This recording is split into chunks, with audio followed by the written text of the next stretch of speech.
In today's episode, I will be talking through House of the Dragon, Season 2, Episode 4, Dance of Dragons. So, let's jump into the episode. Do something, man. People are questioning you. Shut up. Shut up. Okay, yep, do that. Sure, guys. Stupid and dumb. Just an idiot. Get your shit together, son.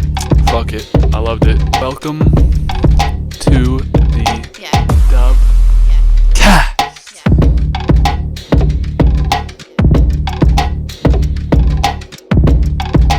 Starting off this episode, I will just say definitely my favorite episode of the season so far due to the high action and just those breathtaking scenes at the end. I'm emotional. I'm just watched it like 2 minutes ago, so I'm still going through things, man. Yeah, so as always, give my recap, give my review, give my reaction to everything that happened in this episode. I think my favorite and least favorite. So, starting it off, my first question: why do they keep showing Colin on the previously on slash recap? They showed him last week, and he did nothing last week, and then they showed him this week, and he has like a weird scene with Corley's and Rainey's. But why do they keep showing him like it's an important part of the story? I feel like there's more things we can show in the previously on. I feel like the recap's been too long lately. It's like 2 minutes of just nothing that actually has consequence. So I don't. What are we doing, HBO? What are we doing, Max? Yeah. So now jumping into the actual episode. So this episode is split between a couple different storylines. One of them is Damon at Harrenhal, and he's really going through it. He's not been sleeping well. He's having nightmares, as shown in last week's episode, but in this week it just gets worse and worse. So he goes back to a dream with young Rhaenyra, and she says that the reason why he's so upset with her is because Viserys loved her more than he loved Daemon, and then he gets upset with the ghost of the young Rhaenyra and slices her head off. Yeah, so throughout this episode, I think we really understand what's going on with Damon. I think all of his mistakes are catching up to him mentally. I think he realizes the gravity of what he's done. We'll see later on with his other kind of images in his head, but it seems like he believes there's a higher power out there that's cursed him, or he also is starting to realize that he's maybe not the best human being.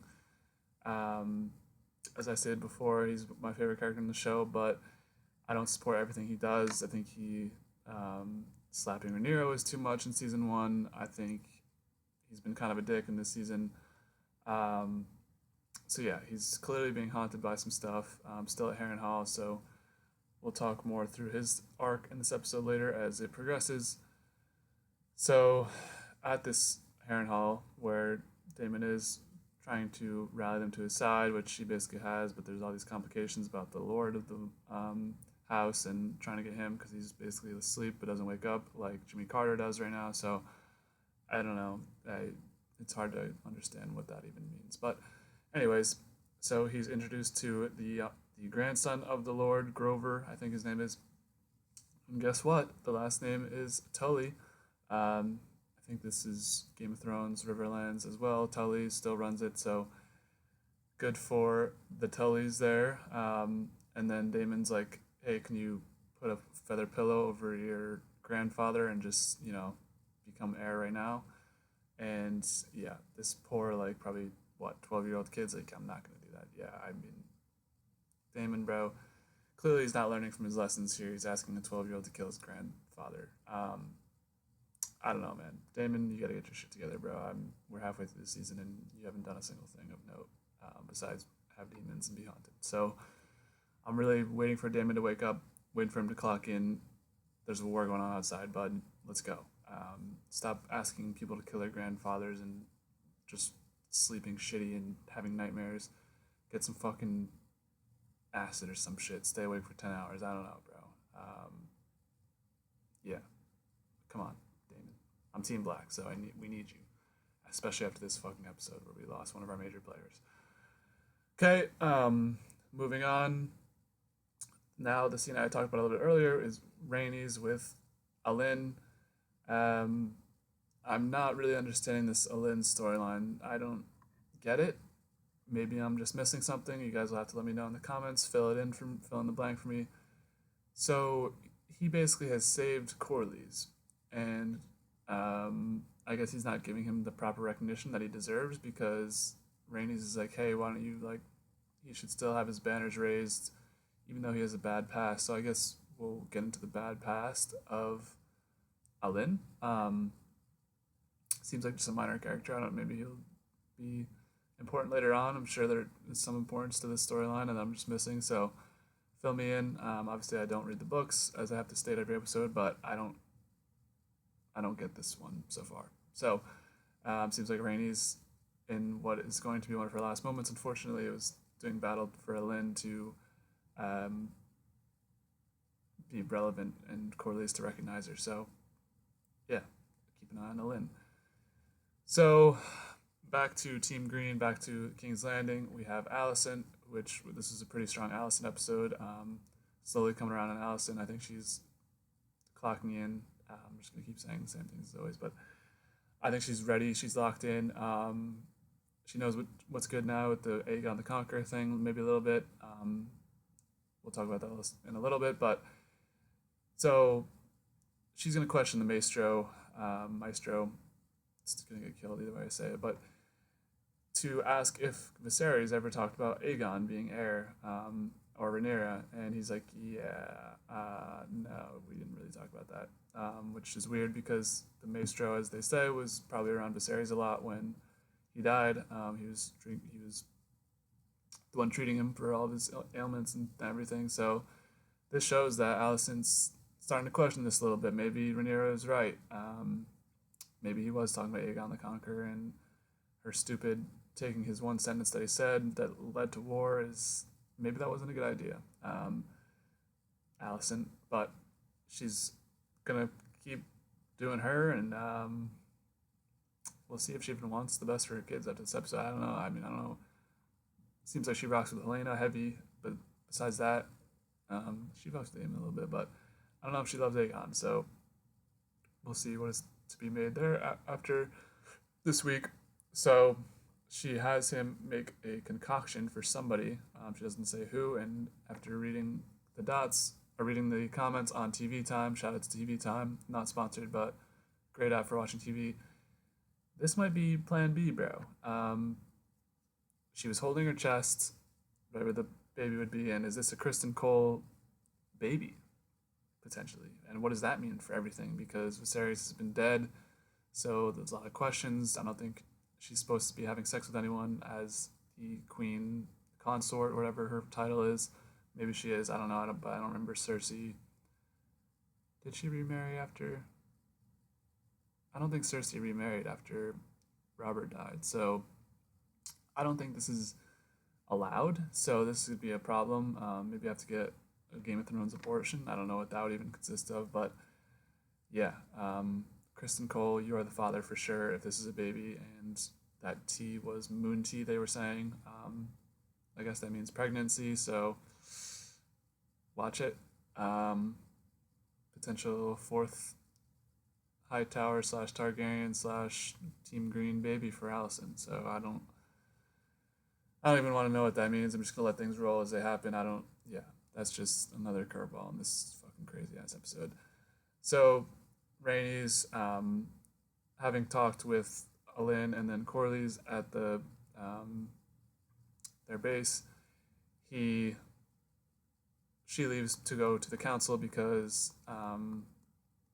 Rhaenyra's gone from the council, so they're just left to the kids basically to lead it, and those old men are just pieces of shit, so they're just gonna fucking shark on them and try and get them to do dumb shit. But so Rhaenys flies back. She's like, I gotta help him out. She's helping him out, and then Corlys boss walk into the council and just takes it over, and everyone respects the hell out of him. So he's gonna be like, listen, we gotta do what we gotta do, and this is what we're gonna do, and blah blah blah. And they're like, yes sir, gotcha. So respect to Corlys for walking in and taking it over, leaving the sharks from getting the kids. So flashback to Team Green, where we have Kristen Cole on the rise. taking castle by castle and everything with that. So he is eventually going to take this castle in this episode, and um, he's going to say, "You either bend the knee or I behead you." Shades of Daenerys in Game of Thrones when she would burn the people alive who didn't kneel to her cause.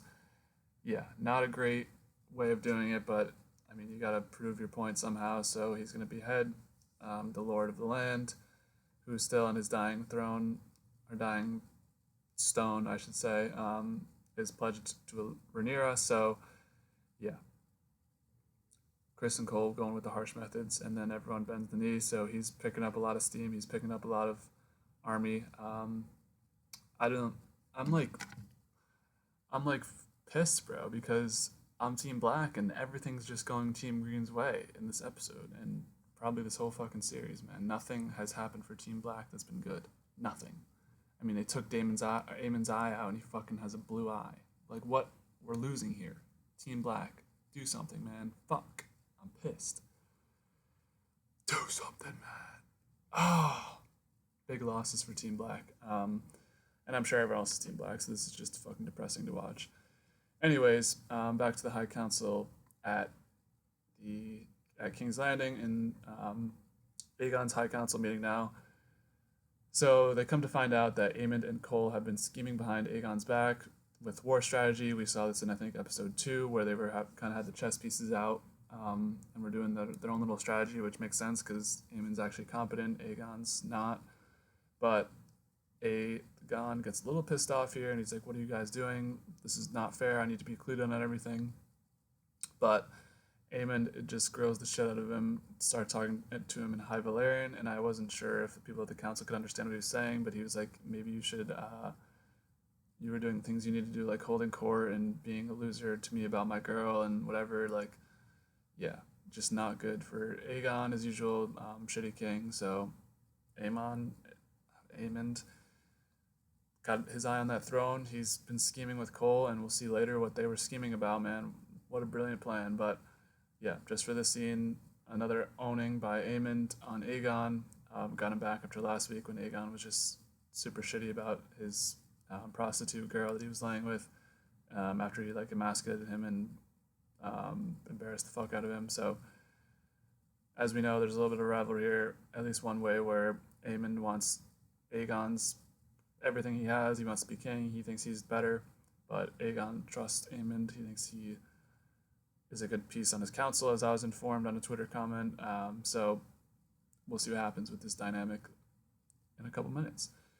So also happening in King's Landing, we have Larry's dropping in on Alicent. No feet rubbing this time, so yeah. But Alicent is just starting to not care about what Viserys said. Larry's just kind of digging around, trying to figure out what's been up with her.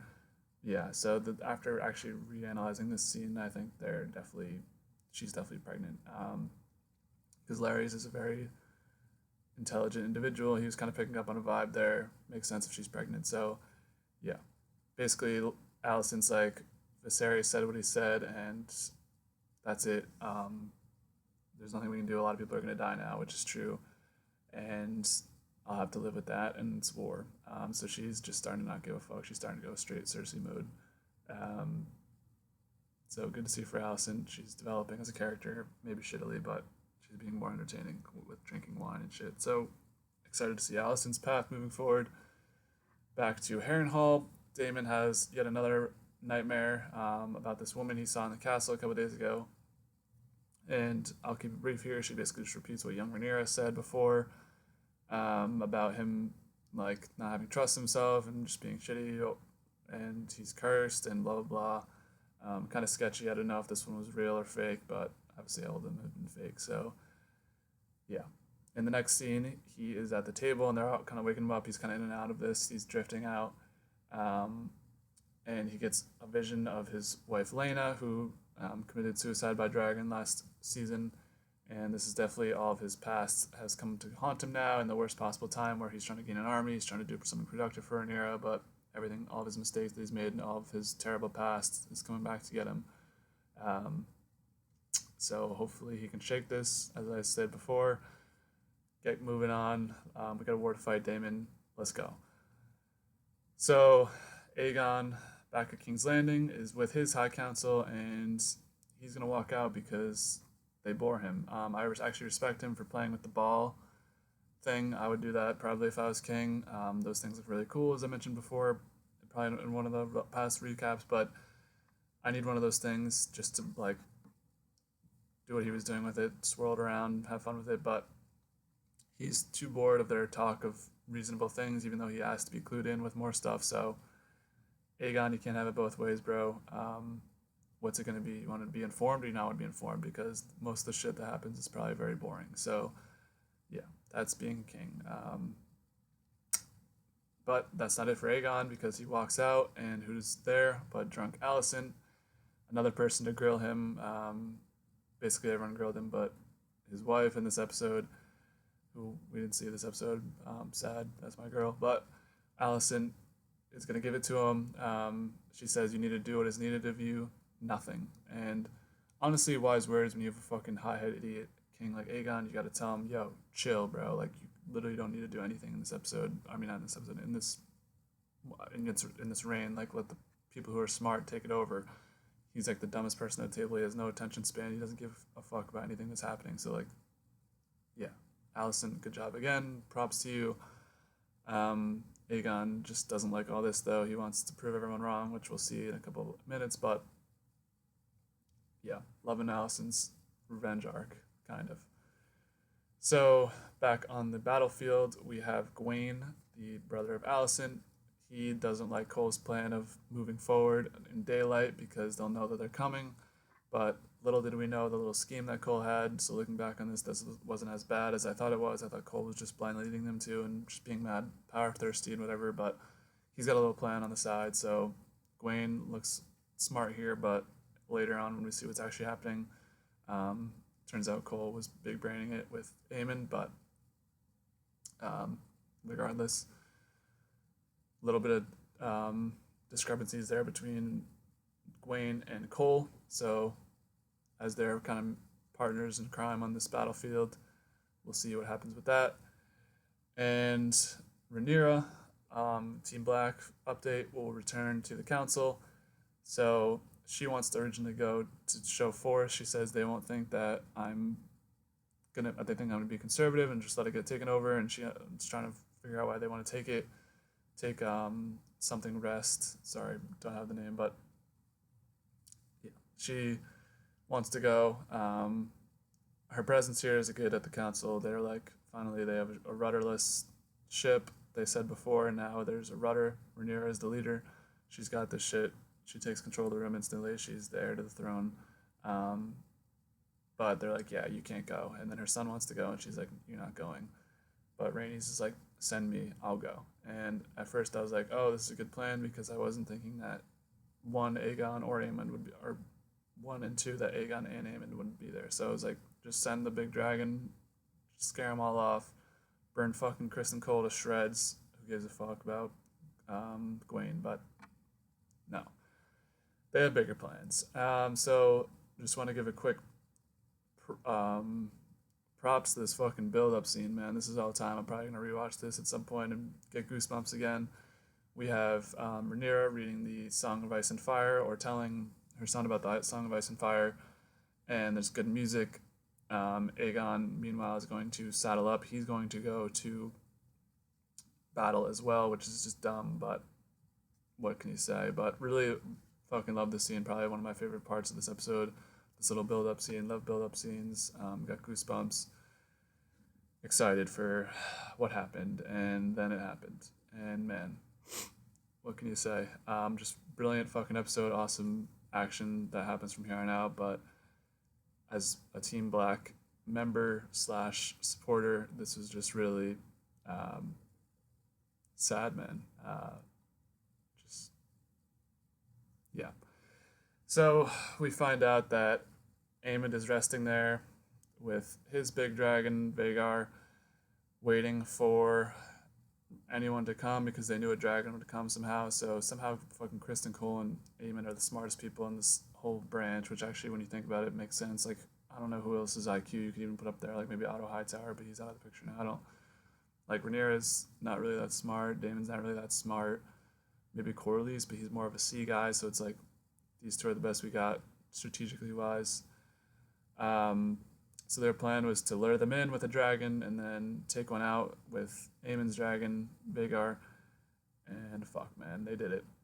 So at first I was like, fuck no, Aemon's there, shit, shit, shit, which was turns out to be the correct reaction to have. Um, he's laying in the bushes, but he sees that Aegon is there. So we get this fucking awesome scene of Sunfire and Melee's fighting in the sky, Rhaenys and Aegon's dragons. Um, Rhaenys is going to win this battle. She's got him by the chokehold.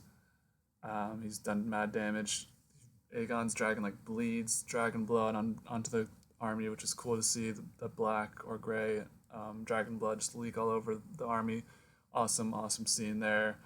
But then, of course, Aemon has to come in to save the day. / Dracarys his own brother. Aemond, what's going on, buddy? Um, he said, "Fuck this shit. I've had enough of Aegon." Well, I'll set the scene. So, Rhaenys and her dragon, Aegon and his dragon over here. Aemon comes in, sees both of them. Rhaenys is clearly winning this battle, and Aemon gives the go to Dracarys. And this is one of the first two scenes in this episode where he attempts to kill his brother. And wow, yeah, this is, bro, you realize there's like 3,000 people below you at least who can look up and see you're trying to kill your own fucking brother. I don't know if you have an excuse lined up, if you said the dragon was gonna whatever, but it's clear the anger has boiled up in Aemon where he wants to kill his brother and take over. Probably thinks he's incompetent, maybe so much so that he needs to take over. And wow, just this in and of itself was crazy from Aemon. Fucking hate Aemon, but man, you gotta give him props. He's bringing a good TV right now. Just wow. So after that, Sunfire and Aegon are sent to the ground. They are defeated by Rhaenys and / Aemon and Vhagar. But Aemon and Rhaenys have more to happen. So at first I was like, Rhaenys, you just need to fucking run away and get out of here because it's not worth it. You're gonna lose your dragon. We're gonna lose you. You're a queen to us for the real ones. Even though in episode 1 you were stepped to the side. We love you, Rhaenys, and you gotta get home safely, man. We'll regroup, whatever. But she's fucking stubborn and wants to fight. So she's gonna say attack, and she's gonna go at him, at Aemon and Vhagar, and it seems like she does good fucking damage. Vhagar's hit to the ground. I was like, she actually fucked up Aemon's shit. Like, how'd she win this? Because you see the dragons coming together, and hers is not way smaller, but definitely smaller than Aemon's. And I was like, holy shit, did we just like Team Black, like fucking Revolutionary War, like 3-1 lead? Like, did we just do something here, man? Did we do it? Like, if fucking Vhagar is dead, bro, like, we won. Team Black won. Crazy. But no, not all things can be good in Game of Thrones, as we know. Season 8, just everything that happened in Game of Thrones, there's got to be death to even our beloved characters. But in all this madness, Cole is knocked to the ground, and I was like, okay, maybe fucking Aemon and Aegon live somehow, but Cole's dead. Like, let's go. But he's not dead either, so fuck. When Rhaenys is flying away, and I thought she won, I was like, yo, Rhaenys is that bitch, yo, like, queen shit for real, like, best character in the show, crazy. And then Aemon flies up and takes her down. Hell no, man. Just sad. She realizes it and just free falls to her death. Crashes right on the castle, blows up. R.I.P. to Rhaenys, man. we love you. I did, yeah, this is just sad, man. Fuck. This was like, this was literally going like, at me at the end of the episode. I can't even fucking talk. This was me at the end of the episode. I still can't. This was me at the end of the episode. I was like, fuck yes, fuck yes, fuck yes. Kill Aegon, kill Aemon, kill fucking Chris and Cole. And then I'm like, no, no, no. Rhaenys dead. Her dragon dead. Cole gets up. Aegon's alive somehow. What? Like, we had it all, man. And Rhaenys, bro. How about you say Dracarys in season 1? None of this shit happens. You blew your chance. Fuck.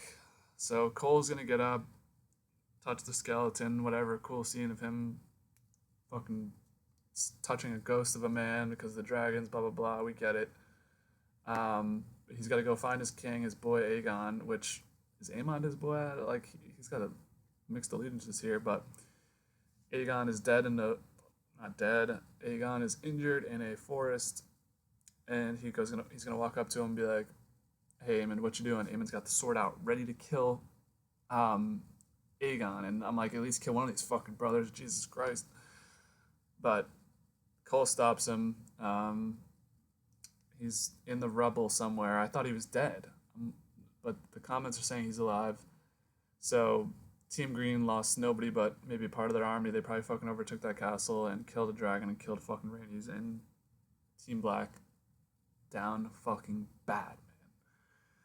So that concludes season 2, episode 4 of Dance of Dragons. We're halfway through the season. The shit was peak. I love Game of Thrones. Just throwing you random fucking episode 4.